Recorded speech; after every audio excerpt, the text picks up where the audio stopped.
Hey guys, it's Mike from Shamina's Workshop. I wanted to do a video, another video on a Gungi. This is a different Gungi though. This is you get that in there? This is Jawas Junkyard version of the Gungi. I also have another video for a customer commission I did on the Force Relics version. But in this, the install is not done, but I designed a chassis for it, and so before I completed the install, I wanted to do a video on the chassis itself, because I'll offer that up for sale on my Etsy store. So just kind of wanted to show the different parts of the chassis and how I went about installing it, because it won't be so straightforward, unfortunately. But you know, here's the kit. The kit comes in pieces. This piece, which is metal and I believe anodized. I believe the wood is a walnut.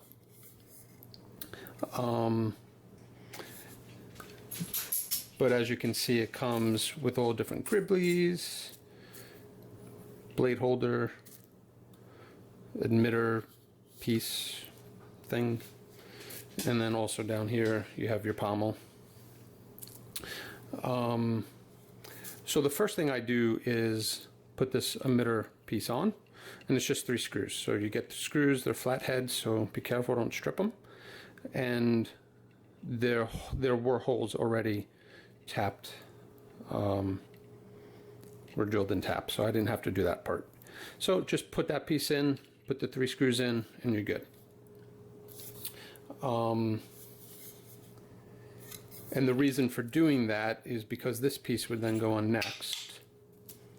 But there's no retention screws. So I was chatting with Jawas Junkyard, just trying to get some, some thoughts on, their design, what their recommendations were as far as adhering this piece on.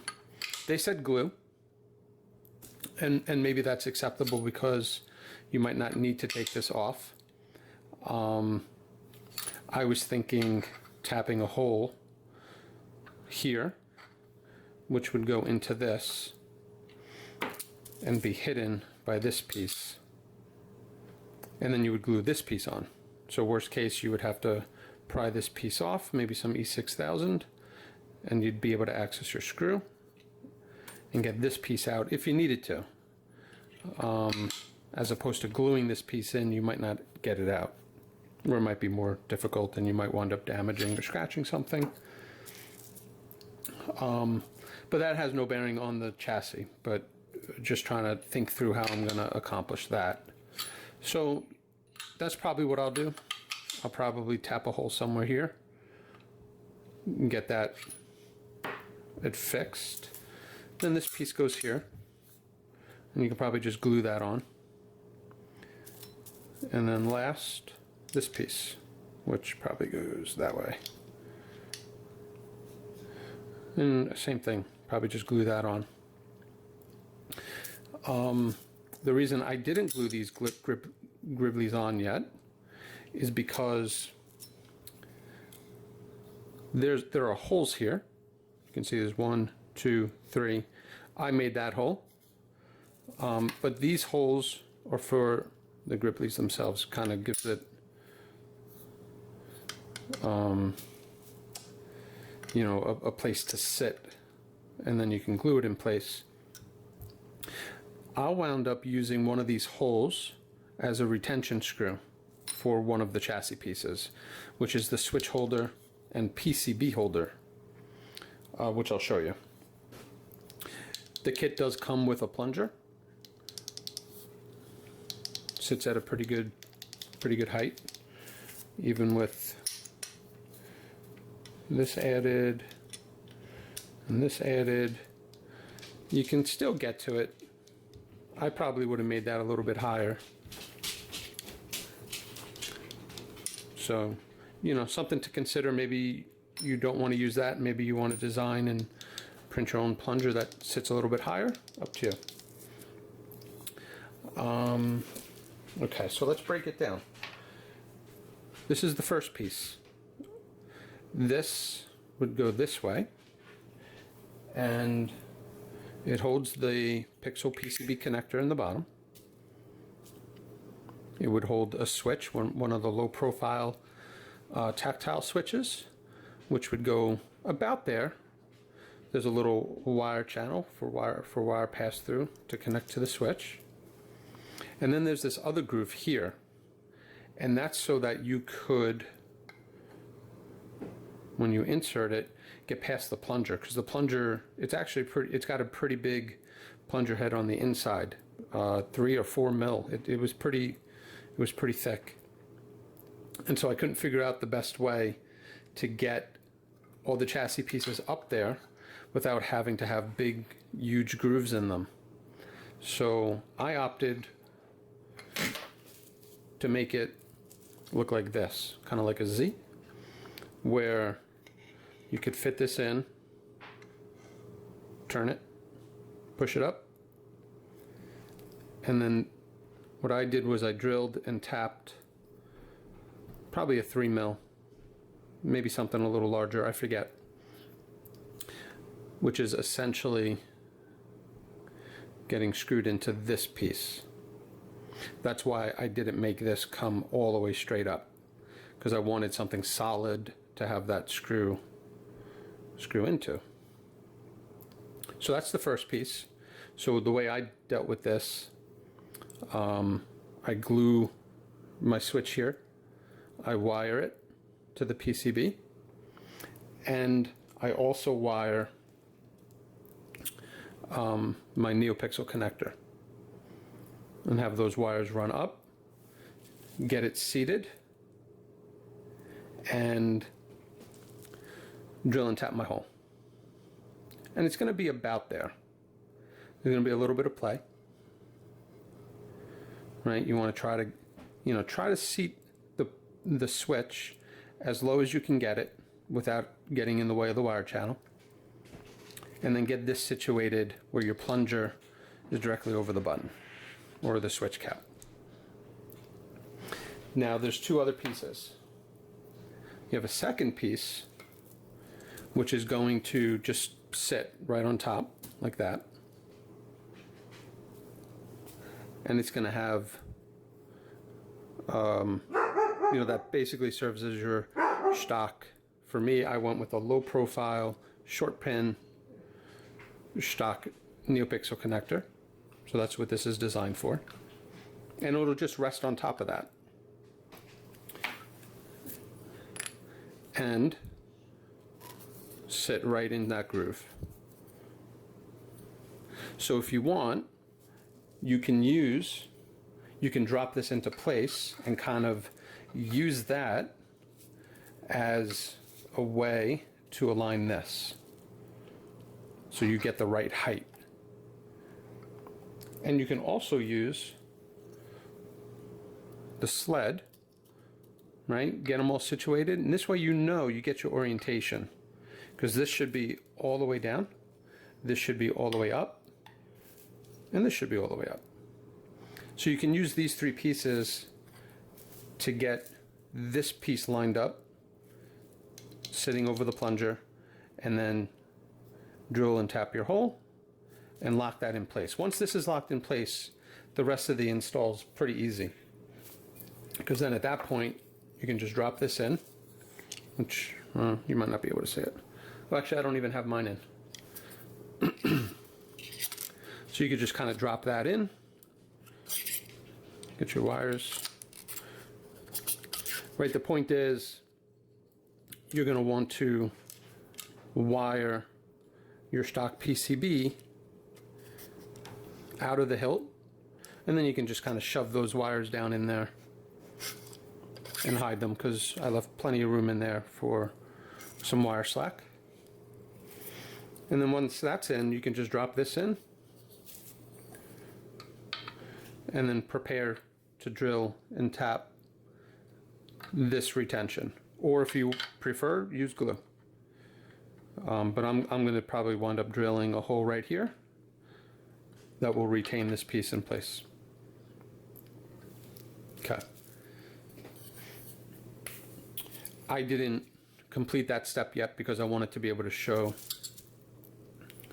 I wanted to be able to show this, right? Okay. Then the last piece, well, I'll show you, this is mine installed,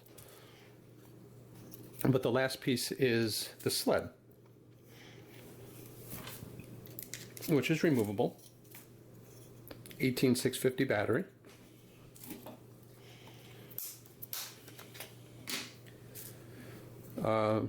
Keystone battery terminals.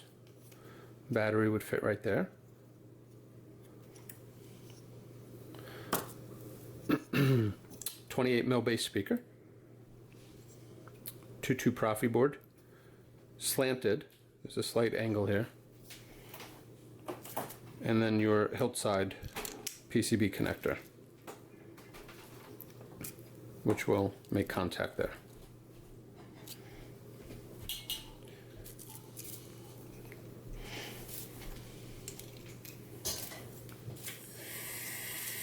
Now on my first prototype, I did not have an angle.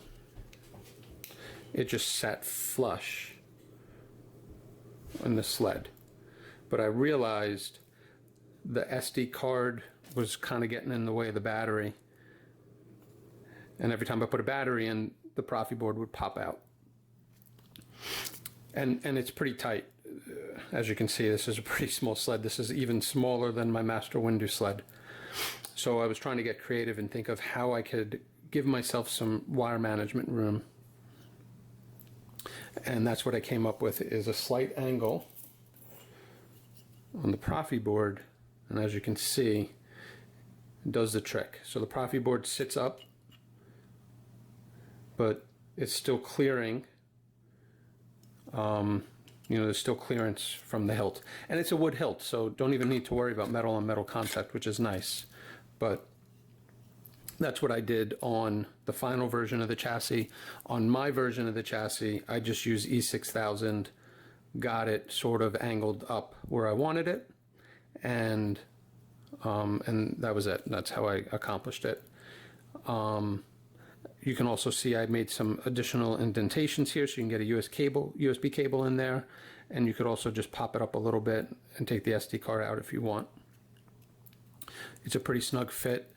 Use E6000 glue if you want, maybe even E6000 glue in the back because it'll hold it there, and that E6000 is flexible enough where you should be able to do that just to get a little bit more clearance if you want to take that SD card out. 28mm bass speaker, I spoke about that. And then you got some wire channels. 2 holes where you can shoot up your power lines. So the way I do this is my battery plus terminal. I'll run 2 positive wires. One's going to go straight 22 gauge straight up and out, and it's going to go right to the PCB positive pad. And then I'll run a second 26 gauge from battery pad to bat plus pad on the Profi board. 26 is plenty. There's not going to be a whole lot of amps running through that. All the amps are going to go straight to the blade. And I would do that. So looking at the Profi board, your power is on this side. Your speaker is on this side. So looking here at the holes, run your power on the left holes and run your 2 speaker wires on the right holes. And they'll exit right here. You have those 2 holes. So your speaker wires will exit. And then you can run them right to your speaker pads. You can run your 26 gauge to positive, and your 22 will shoot straight out. And then your negative terminal will exit literally right behind the Profi board, and so you can run a short wire right to bat negative. And then of course you got your data lines and everything else, right? Your switches. There's only 1 button, so there's 2 switch wires. You don't have to worry about a 3rd switch wire. And on top, what I tried to do is leave enough room so that you can you know, have a little bit of a channel to store your wires. Wire management is going to be important here. When I list it on the Etsy store, I'll include my recommended wire gauges, but essentially 22 for bat positive, 22 gauge for bat negative, 22 gauge for the bat positive going to the pixel PCB, this guy, 26 going to bat plus, speaker wire 26, 28, 30. I prefer 26. But you can go lower if you want to. 26 up, because really the wires coming up here are okay. It's really here where you're going to run out of room with wires. So your switch wires 30 gauge if you can. Your data line 30 gauge. Yeah, and then your LED, which will run off of LED 2 and 3, which should be this. And so what I do is I have a tendency to put a 22 gauge from the bottom up and then curve it so it rests on pads 2 and 3.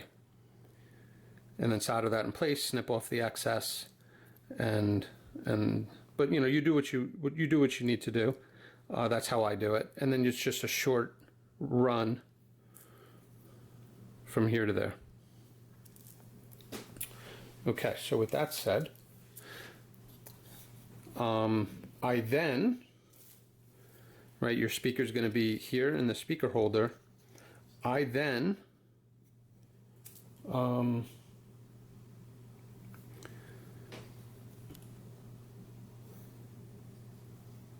let me take that out so I can explain that better.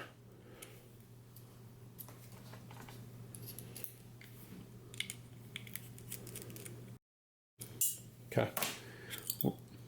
Yeah, there we go. So you can see there's your speaker, which I haven't glued in place yet. And I give you a speaker spacer that would go like that, which you shouldn't need to glue on. But all that's doing is making sure this doesn't move.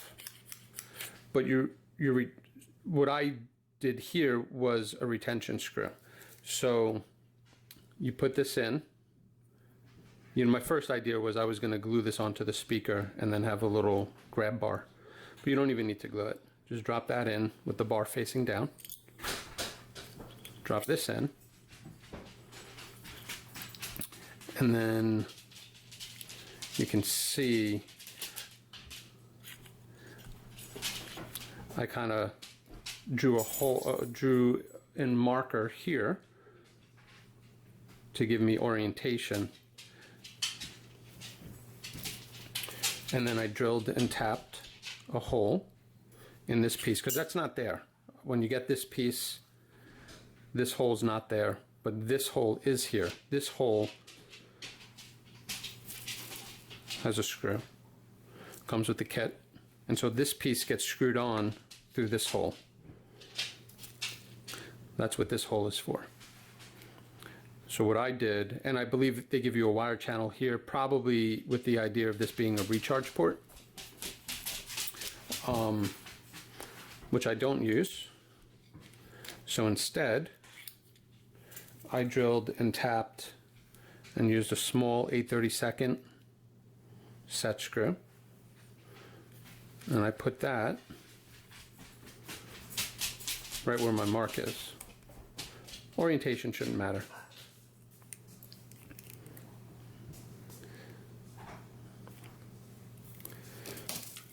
And that's why you don't really need that speaker spacer, but I'm also using the speaker spacer to give me my proper orientation. So this way I can shove that all the way in. I can add my battery. Oh, sorry, that's right. Another reason for the set screw is because you got to slide that out to get the battery out. Okay, so boom. Pop that in.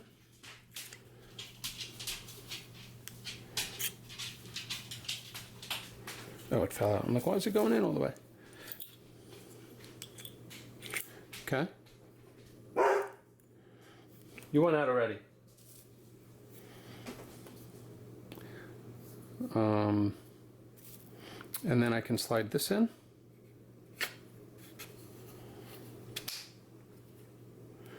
You can see the hole line up, so you'll put that screw in there, tighten it down. That'll retain this in.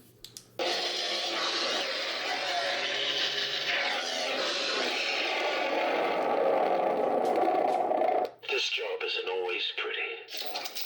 It's very loud.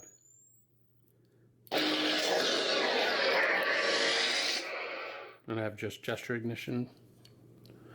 So that's really the breakdown. And as you can see, mine is, well, slightly angled, but doesn't have exactly the height as the final version.